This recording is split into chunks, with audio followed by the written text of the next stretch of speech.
చూస్తున్నాం. అసెంబ్లీలో తోడకొట్టారు పరిగి ఎమ్మెల్యే రామ్మోహన్ రెడ్డి. రేవంత్ రెడ్డి ప్రభుత్వాన్ని పడగొడతామంటే మేం తొడగొడతామంటూ కొట్టి చూపించారు.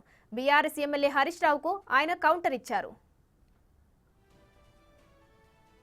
బీఆర్ఎస్ కు సంబంధించినటువంటి ఎమ్మెల్యేలను కోరుతున్న అధ్యక్ష, ప్రభుత్వానికి సహకరించండి, కానీ ప్రభుత్వాన్ని పడగొడతామంటే తొడగొట్టడానికి మేము సిద్ధంగా ఉన్నామన్న విషయాన్ని కూడా తెలియజేస్తున్నాం అధ్యక్ష.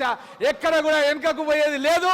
మీరు ఆ మాటలు వేయడం విరమించుకుంటేనే మేము మీతో ఏ విధంగా ఉండాలో ఆలోచన చేస్తాం తప్ప మా ప్రభుత్వాన్ని పడగొడతామని పదే అని మా శాసన సభ్యులను మీరు ఏ విధంగా చేర్పించుకున్నారు. గతం లోపల మీరు 6 మంది అని చెప్పి ఇంతకుముందు మాట్లాడిన హరీష్ రావు గారు, పంచ పాండవులే కౌరవులను ఎట్లయితే ఓడించిర్రో ఆ విధంగా రేవంత్ రెడ్డి గారి నాయకత్వంలో బీఆర్ఎస్ ప్రభుత్వాన్ని కేసీఆర్ ను ఓడించి ఏ విధైతే పాండవులు మహాభారతంలో యుద్ధంలో గెలిచిర్రో ఆ విధంగా మీ పైన విజయం సాధించి తెలంగాణ రాష్ట్రంలో కాంగ్రెస్ పార్టీని అధికారంలో తీసుకొచ్చినాం.